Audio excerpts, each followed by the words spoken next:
Okey, sekarang ni kita akan sambung kepada jenis yang kedua iaitu denominator with repeated linear factors. Okey, keyword di sini adalah repeated. So sebagai contoh, kita tengok contoh terus Kalau kita tengok dekat bawah ni, ini adalah x minus 3, ini kuasa 1, tapi di sini adalah x plus 5 kuasa 2.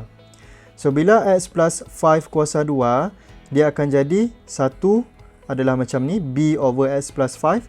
Tambah satu lagi iaitu c over x plus 5 kuasa 2. So, kalau katakan kita ada 3 over x minus 1 kuasa 4. So, dia akan jadi macam mana? Dia akan jadi a over x minus 1 plus b over x minus 1 kuasa 2 plus c over x minus 1 kuasa 3 plus d over x minus 1 kuasa 4. Yang penting kita punya factors tu, okay, dia repeat 4 kali. Okay, itu maksudnya with repeated linear factors. Okay, sekarang kita akan masuk kepada example 8. Kita tengok macam mana nak selesaikan. Okay, example 8. Soalan A. Express 9 over x minus 1 times x plus 2 square in partial fraction. So, macam biasa yang pertama, tentukan dulu sama ada dia adalah improper ataupun proper fraction. So, ini adalah x kuasa 0, ini adalah x kuasa 3. So, ini adalah proper sudah. Jadi bila dah proper, kita akan teruskan kepada kita punya partial fraction. So ini adalah a over x minus 1 dahulu. Kemudian plus b over x plus 2 plus c over x plus 2 square. Sebab apa jadi macam ni? Ini repeated 2 kali. X plus 2, x plus 2. Kemudian kita teruskan. Caranya adalah kita akan darab semua sekali ni dengan x minus 1 times x plus 2 square. So, kita akan dapat macam mana? Kita akan dapat 9 over x minus 1 times x plus 2 square times x minus 1 times x plus 2 square plus a over x minus 1 times x minus 1 x plus 2 square plus b over x plus 2 times x minus 1 x plus 2 square. Okay, sambung lagi. Plus c over x plus 2 square times x minus 1 x plus 2 square. Kemudian kita akan potong. Okay, saya buat panjang-panjang ni supaya kamu tahu macam mana nak potong. Nanti bila dah pandai, kamu boleh agak sendirilah apa yang boleh dipotong. So, ini potong, ini potong. Ini sama, ini. Okey, ini akan jadi kuasa 1. So, ini potong.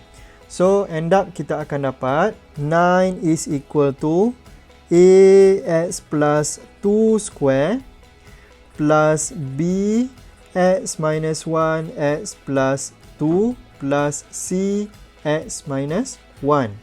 Kemudian kita ada faktor apa? Kita ada x minus 1 equals to 0 dan kita ada x plus 2 square equals to 0. So, ini akan dapat x equals to 1. Ini akan dapat x plus 2 equals to 0. X equals to negative 2. So, kita teruskan. When x equals to 1,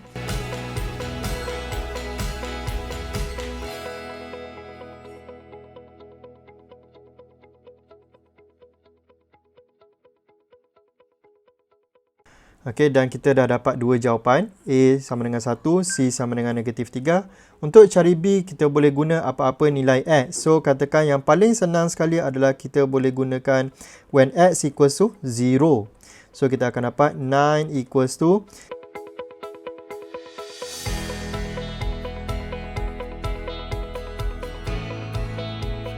so, kita dah dapat 3 dah, A, B dan C.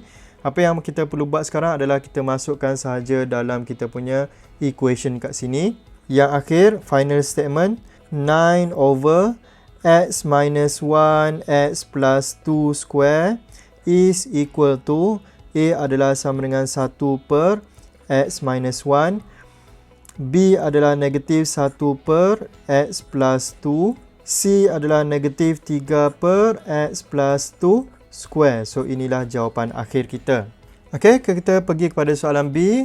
Write, okey, bla bla bla tu in partial fraction. So, macam biasa, step yang pertama adalah tentukan dia sama ada dia adalah improper ataupun proper fraction.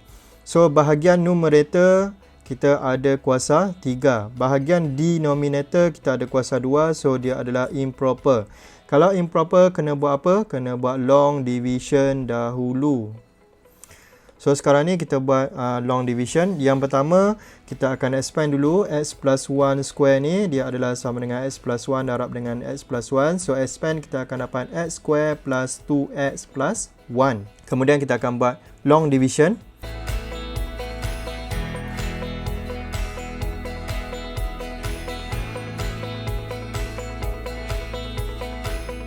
Okay, so selesai kita punya long division. So yang mana kita kena buat proper fraction? Yang ini. Okay, jadi kita teruskan. 3x minus 5 over x square plus 2x plus 1 ni, ini sebenarnya adalah sama dengan, kalau kita factorize, kita akan dapat balik yang asal kita punya tadi, iaitu x plus 1 square. So 3x minus 5 over x plus 1 square adalah sama dengan a over x plus 1 plus b over x plus 1 square. Okay, kemudian kita akan darab semua sekali ni dengan x plus 1 square. Saya rasa kamu dah faham kita akan dapat apa nanti. Kita akan dapat 3x minus 5 equals to a x plus 1 plus b. Okay, so kita ada berapa faktor? Kita hanya ada satu saja, iaitu x plus 1 square tu sama dengan kosong. So x plus 1 equals to 0. So x equals to negative 1. Okay, teruskan. When x equals to negative 1,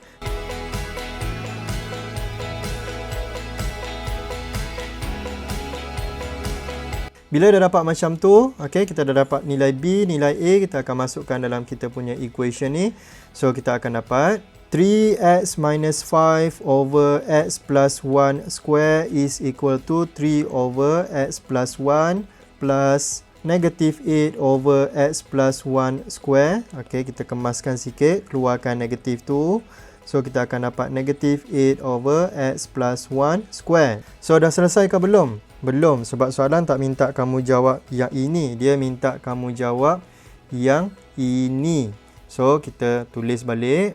Therefore, 2x cubed plus 4x square plus 5x minus 5 over x plus 1 square is equal to 2x. Yang ini jangan lupa.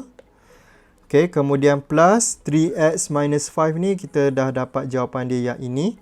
So salin balik, plus 3 over x plus 1 minus 8 over x plus 1 square. Ini baru jawapan akhir. Okay, so selesai untuk jenis yang kedua. Next video kita akan masuk kepada jenis yang ketiga. Okay, itu sahaja. Thank you guys.